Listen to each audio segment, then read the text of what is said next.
Hello there. I'm David A. Specht, and I want to be your coach. If there's anything that I have learned in my 30 plus years of leadership and coaching, I have learned that mindset is everything. Join me and my guests as we explore the positives and negatives of that thing between our ears.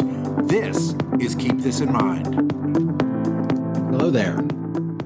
Welcome to Keep This in Mind, brought to you by davidaspecht.com, and I am that guy. So when I was in school many years ago, we would have to bring in a clipping out of the newspaper every week for a thing called current events. So if you're anywhere near my age, or maybe a little younger or older, you probably remember doing current events. And part of the reason we did current events as students was so that we would become aware of what was going on in the world around us. This morning, I read some in-depth articles about the impending government shutdown. I've read countless articles about questions surrounding the election season to come and all the other things. And my conclusion is everything's pretty much screwed up. Now, this isn't political. This is a live, if you will, about how do we react to outside forces that we cannot control. How do we react? The first question I need to ask you is this: do you recognize that you are a leader? John Maxwell says leadership is influence, nothing more, nothing less. And if we have influence over another human being, then by that definition, we are a leader. So as a leader, how do you react to current events? How do you react when people panic? How do you react when crises take place? Can I tell you that those who are watching you are waiting to see how you react to let them know if things are going to be okay or not? I remember many times a crisis would happen and we would look to leadership. When I was in the 10th grade in Largo, Florida, the Space Shuttle Challenger blew up upon its launch. The whole day was affected by it. In fact, at first, we thought it was a rumor. Remember, we didn't have the internet then. We didn't have TVs in the classrooms. We didn't have cell phones with text messaging. There was just this rumor going around that something tragic had happened. By the time we got home that afternoon, we found out it was true. And I don't know about you, but I felt this knot in the pit of my stomach. Later on that evening, President Ronald Reagan came on the television and gave an address, probably one of the most famous of his presidential career.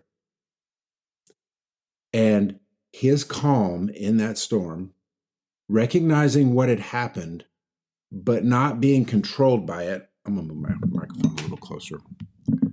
Recognizing what happened, but not being panicky about it, brought a sense of calm to the entire nation.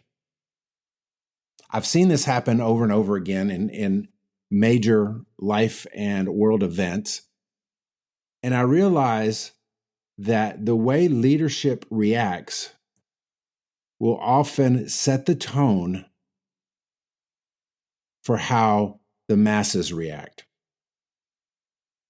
Remember, leadership is influence, nothing more, nothing less. As leaders, we need to be the calm in the storm. We need to be the person that projects the ability to get beyond the circumstances. Now, this doesn't mean we play Pollyanna or we refuse to admit that there's problems. What I'm saying is that despite the problems, despite the outside forces that are extremely negative, we can be the calm in the storm. Well, how is that, David? Well, there's a phrase, I've used it multiple times. It's not my phrase, although as many times as I've used it, I guess I could claim it. This too shall pass. This too shall pass. If the government shuts down at the end of next week, we will navigate it. If the elections go nuts, we will navigate it. Why? Because this too shall pass. Time stops for no one. And worrying about what may or may not happen before it actually does or does not happen does no one any good. In fact, it can paralyze you from taking actions you need to take. I've been seeing this most recently with my friends in government relations as the potential government shutdown has caused so many to just freeze. Not taking any action, not moving forward, not working their agenda. And the thing is, should the government shutdown happen or should it not happen next week, there's still going to be things to do. There's still going to be goals to meet. There's still going to be policies that need to be addressed. You see, the outside force that you cannot control and that I cannot control should not paralyze us. And when those that are watching us see that we are not paralyzed, they are given the permission to move forward in their lives and continue on down their paths towards their goals, towards their dreams, towards whatever it is that they're trying to get done. Now, I know this is quite a somber live today or somber podcast today if you're listening to it on the podcast.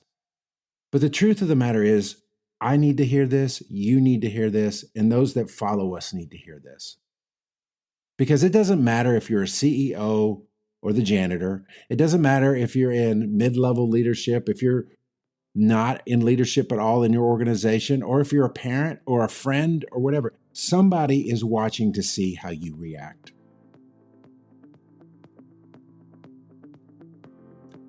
In the Bible, Jesus said, "In this world there will be trouble, but be of good cheer, for I have overcome the world." Knowing that should give you confidence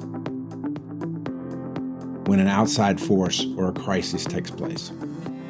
Knowing that Jesus has overcome the world and that he has overcome every situation that has ever been faced, that will ever be faced, should give you great, great confidence that you can face whatever's coming down the pike. So my friends, today I just want to share with you that you do not need to feel paralyzed. You do not need to feel like the world is crumbling around you. You do not need to feel like the circumstances, whether they're close to you or far away, are going to keep you from moving forward in your life towards your dreams and your goals. We have the secret sauce. And that secret sauce is, he has overcome the world. Lean on that. Stand on that. React knowing that. And people who you lead will be calmer, they'll be moving forward, and we will all get over whatever life throws at us. God bless. That is going to do it for this episode of Keep This in Mind. For more, visit davidaspecht.com. Like, follow, and subscribe. Thank you for listening, and remember, applied knowledge is power. God bless.